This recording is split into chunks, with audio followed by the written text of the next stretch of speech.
All right, Red Sox fans, it is Monday. I know it's back to work, but it's back to Red Sox Now, presented by FanArch. I'm Mike Antonellis. Make sure to reach out to me on the comments, on the pages. We'll do it every day. We do comments. We don't do weekend shows, but I do read them over the weekend, and we will do comments if you're new. As you see on the sidebar, we'll do it on the last segment. And before we go any further, you have done it big time, so it's not. I'm not mad. Just instructing you, if you could subscribe to the channel, it really helps. Getting a lot of algorithm talk in the comments. I love the algorithm talks. The more likes, the more comments, it helps the algorithm. I got to get into this algorithm stuff. But counting down to 2,000 subscribers, but to 3,000 was what I want to do in the last game that the Red Sox play this year, which we hope is not the regular season. We'll get into all that. But no, I really appreciate it. The support is fantastic. I love this community. I love doing this every day. And I hope you had a great day. We don't have fans that are just New England fans. I know we have Red Sox fans from all over, so I hope your favorite NFL team won. The Patriots grinded out a win. I saw some of my friends that work in sports radio. They were immediately negative, after the game. It's unbelievable. Patriots never play well in Miami. Had not beaten Tua. Way more, I think, skilled position players. A little Patriots talk here. You can look at it any way you want, but Tua, Tyreek Hill, Waddle, HEN, they're pretty good players. But the Patriots found a way to win. That's what I liked about their win yesterday, is that they had adversity, which has been a big buzzword on this show. How do you handle it? They made mistakes. Miami made mistakes, but you made less in the end, which is all that counts. All right, so we had the 2-for-2 day. That's what we were hoping for. If you watch my other daily 5-minute update on my personal YouTube, and I'd love you for all of you to subscribe to that. This was a big, big game for the Red Sox, right? I mean, the weekend did not go how we wanted. I thought the lineup Friday might have been the worst lineup that they had trotted out there all year. I wasn't surprised. With Romy unable to go, Giolito was great, but you were facing Luis Gil, who I like, and you had 2 hits. Nate Eaton and Alex Bregman were your only hits, and actually Nate Eaton played pretty good baseball through the first 2 games, but that ideally you don't want a lot of those guys that have come up to be in your lineup this time of year, but you had no choice. I thought Saturday you played better. You had chances. I thought the biggest play of the game was Nate Eaton trying to go first to third with nobody out with the play in front of him.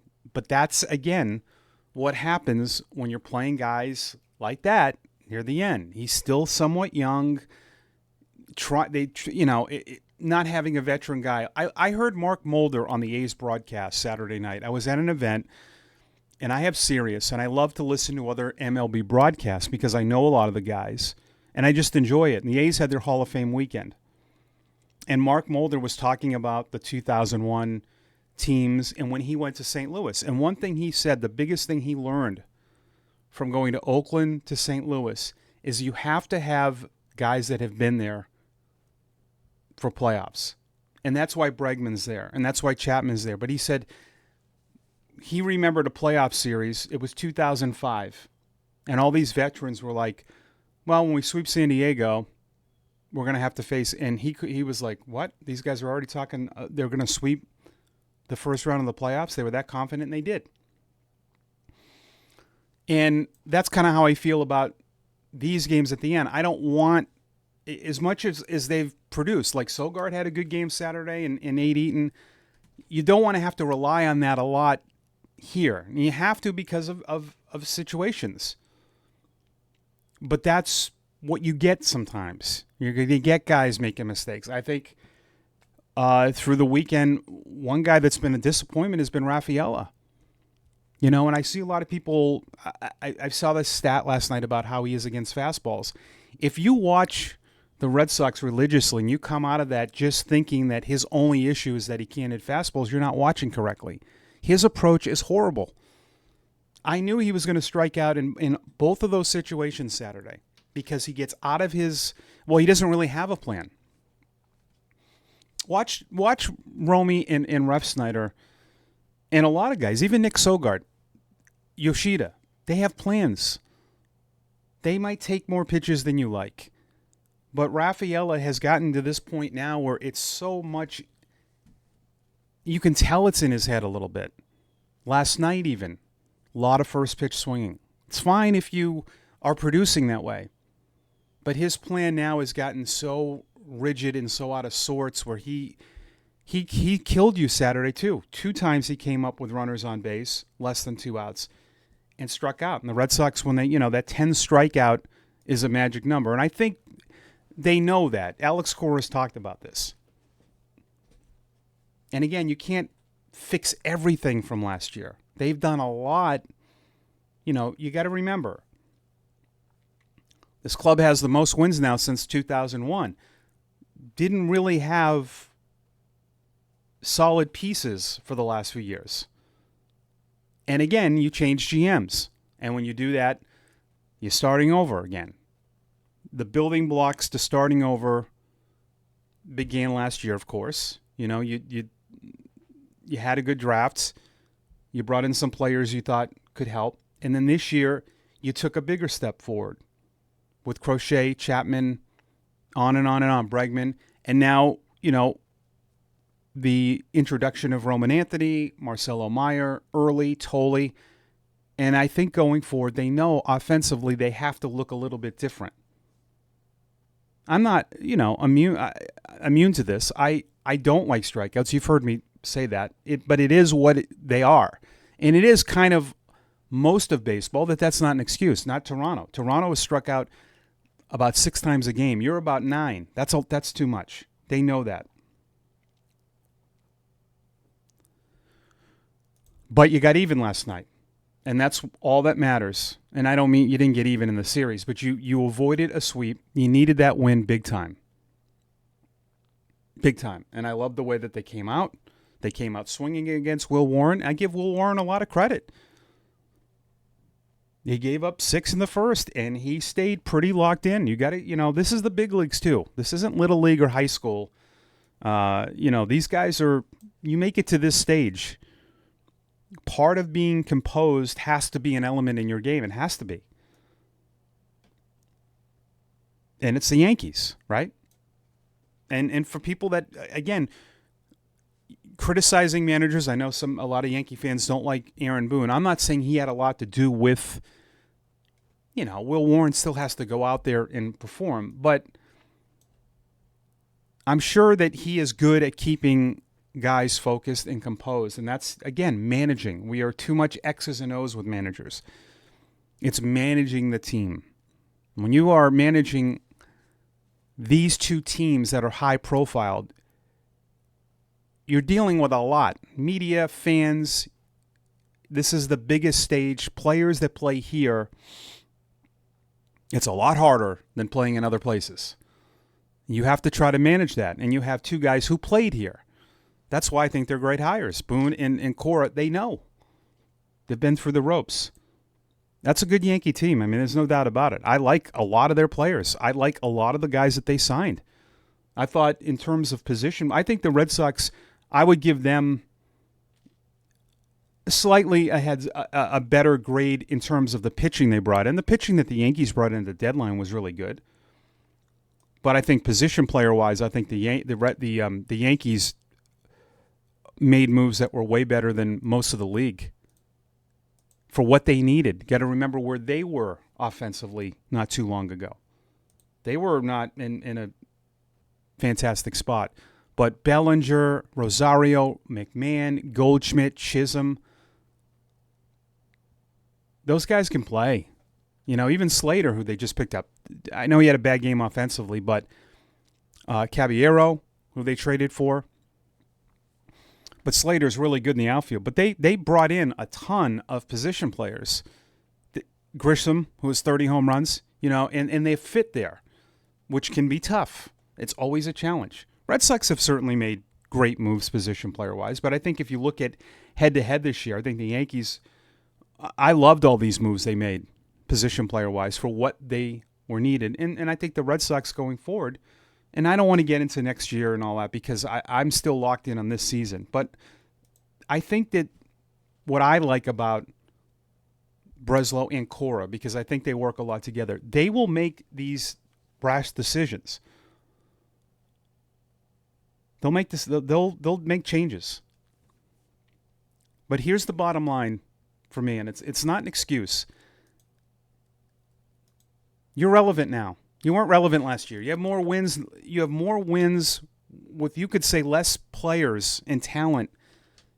Maybe not talent, because even though you've lost players, you still have Crochet, Bale, and Giolito. But you're relevant in September for the first time in a while. I enjoy this. Has it been a little off the rails lately? Yes. This is baseball. You can only survive certain things. Not having two starters has not been ideal, but you can't worry about any of that. You have to just, it's not worth going back and forth and this, woulda, shoulda, this, that, this. It's not worth it. It's not. And going forward, you have 12 games left. Texas lost. You have a 3-game lead over them. You are a playoff team as of Monday. That's all you need to worry about. And you got an A's team that's coming in that can hit. And if you win this series, even if you don't sweep, if you take 2 of 3, and you have a 3-game lead with 9 to go, see how it goes. See how it finishes. But you have to really focus on the now. Crochet did what Crochet does. I understand he gave up 3 runs. It happens. It happens. Rosario, mislocation, he hit it. Judge, mislocation, they hit it. That's how good these guys are. And Judge is incredible. But he gave you 6, 12 strikeouts. I know Matz gave up a home run, but he got out of the inning. This is why I like older guys in those situations. This is why they brought in another older guy. But stayed composed, got out of the inning, and then Whitlock looked amazing. I mean, look at the inning he gave you. This is why they're different this year, because they pitch. Late innings. Think of how many games they would have lost in previous seasons without these guys on the back end. And they got through it, and Chapman looked like Chapman. And that was a great game. Fantastic. Fantastic win. You turn the page. You're off today. I don't know what they're doing Tuesday. I know Jeffrey Springs is pitching for the A's. It could be Connolly early. They have not announced it. I don't believe. Nope. I have my Red Sox notes. I know Alex Cora. I know a lot of people don't like his comment that he said, let's not think about October yet. We have a lot going on. Well, he's honest. What do you want him to say? He's getting killed for that. I don't know why. Oh, he's showing no confidence. No. He's saying we got to play better. I didn't take that as bad, And I think it also sends a little message to guys. Oh, wow. So you're going to have this game is, and it's not a cop-out, but it is completely frustrating, and it's not easy.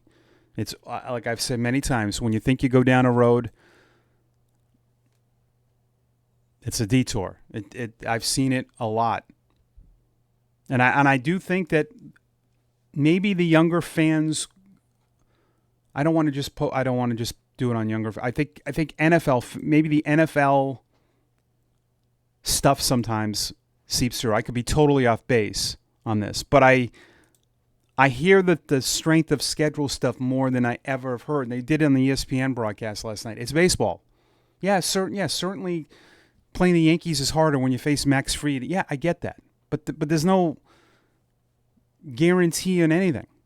Everyone thought the Rangers, without Seager and Eovaldi, they had a gauntlet stretch. What did they do? Does anyone know? They beat Houston. They beat Milwaukee. And they beat the Mets. They have injuries. Now they could go play the bad teams, and it just...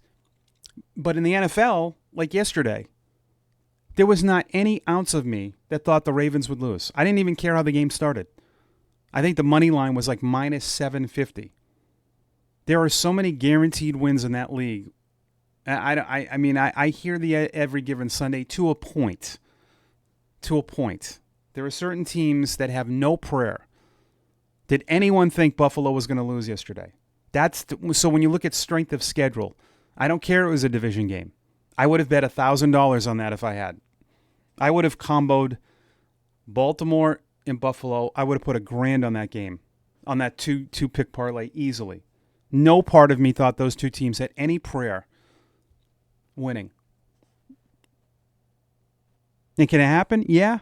But likely it happen? No. So, like, strength of schedule to me in other leagues, mainly the NFL, makes a lot of difference. But in baseball, I don't know. I don't want to hear it.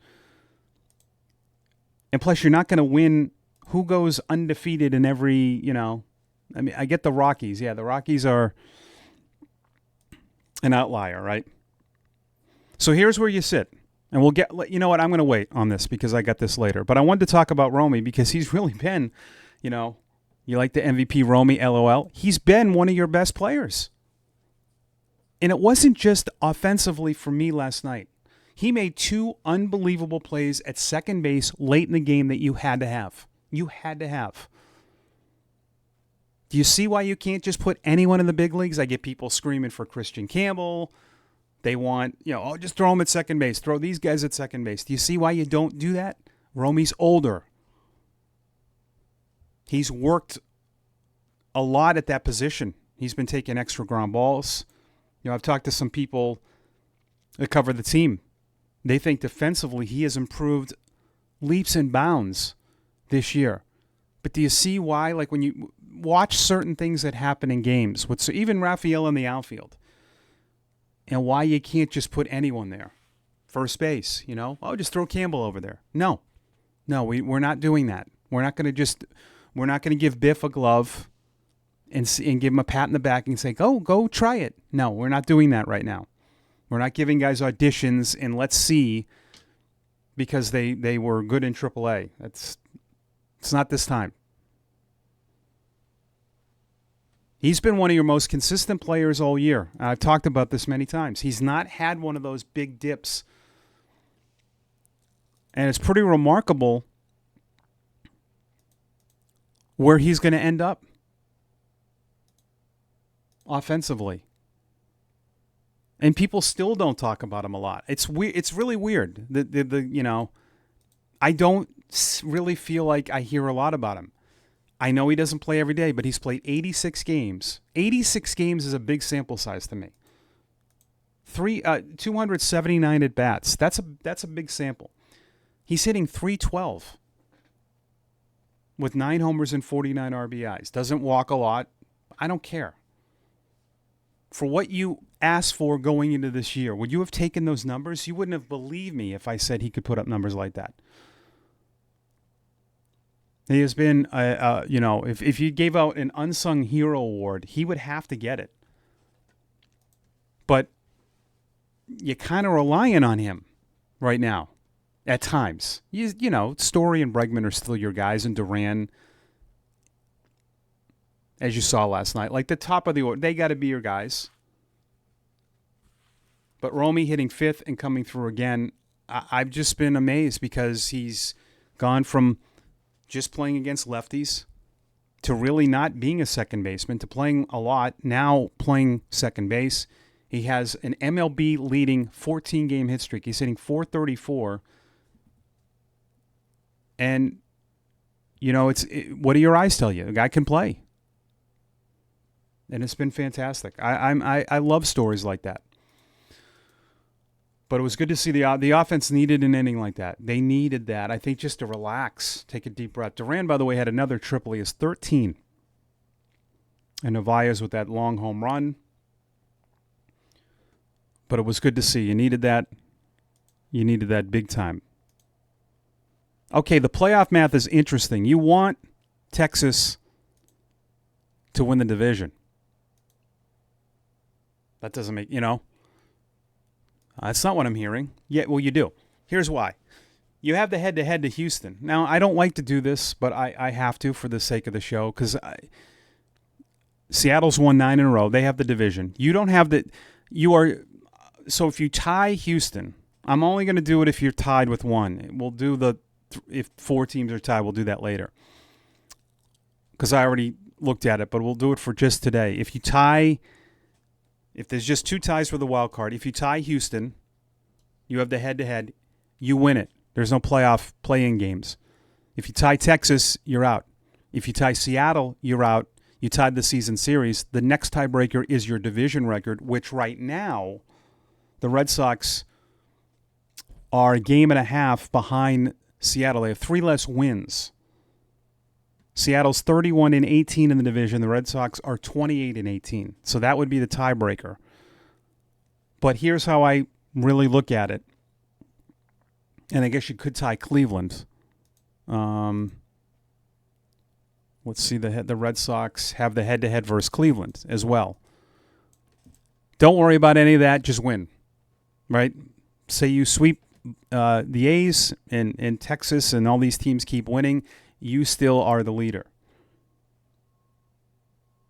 The dream of 90 wins, can they get it? They need to win 8 of 12. Can they do that? Let's not worry about beyond today, beyond the Sacramento series. Let's not worry about that. They were doing it last night on Sunday Night Baseball. Look at how the Red Sox finish against Toronto and Detroit. I'm not looking at that. The Detroit series might not matter, right? They might have a 4-game lead. They might be 3 games out. I hope not. But I'm not looking at that series right now, with 12 games left. Those 6 games don't mean anything. They don't. Because right now, how can I say that they mean anything? Well, what if they get within Toronto? Well, they might not. And right now, realistically, the division is out of play for me. And we don't know what those teams will do. Like I said this before, Toronto might be at a point where I don't know if they would rest guys because they're going to have a bye, but we don't, I'm not worried about that. You've got the Athletics and the Rays coming up. I know the Athletics have won 4 in a row. I know they can hit. They're near the top of the league in hitting. And they beat Houston. They swept Houston. Right? I mean, or they didn't sweep Houston.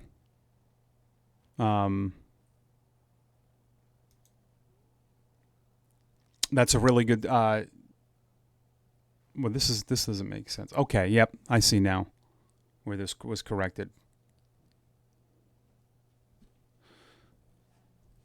So that's the series. That's the thinking, is just the A's.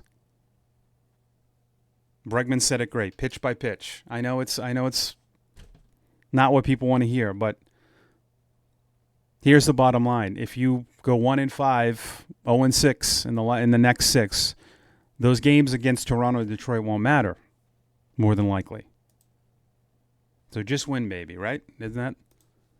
All right, let's go for the comments on Friday's show at Chad Hamilton T3M. I want the Red Sox to win every game. I know they won't. It's professional sports, but beating the Yankees makes my day. Looking forward to the series. Yeah, and I talked Friday about how anything previous did not factor. And I know that I got some comments, people saying, well, we've won 8 of 11 against them. I'm like, I don't care. And as you saw, it did not factor. Tell me how that factors.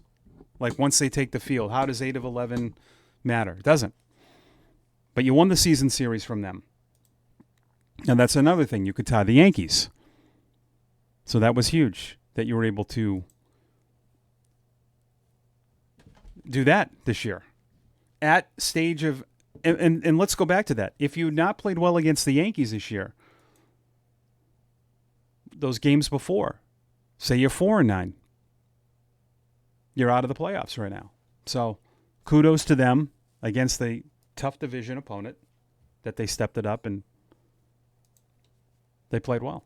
At State of Mange, 1833. Now that Chapman has given it up, I think it's a good thing. Now he can start a fresh streak. Yeah, I mean, I don't think he would not agree with us on that.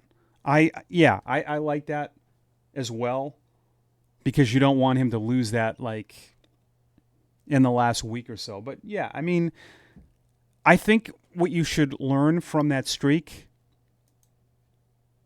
is how amazing it was when you saw him give it up. Like, somebody can just turn on a fastball.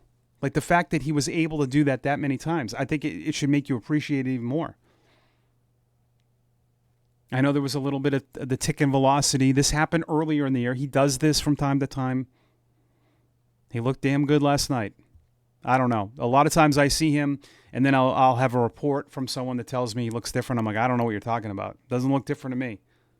And he can pitch at 96. It's 97. At Adolfo Mancias, 72-11. I hate the Yankees, but they got a good team. Let's face it. Yeah. Well, you guys and gals are terrific of every day. Thanks for bringing it. Subscribe to Red Sox Now. It's presented by FanArch. Follow me on social at the Radio Mike. And enjoy the Red Sox day off on Monday, and then back at it Tuesday. We'll preview the A's series on the Tuesday episode of Red Sox Now. Have a great Monday, everybody. I'm Mike. So long, and go Sox.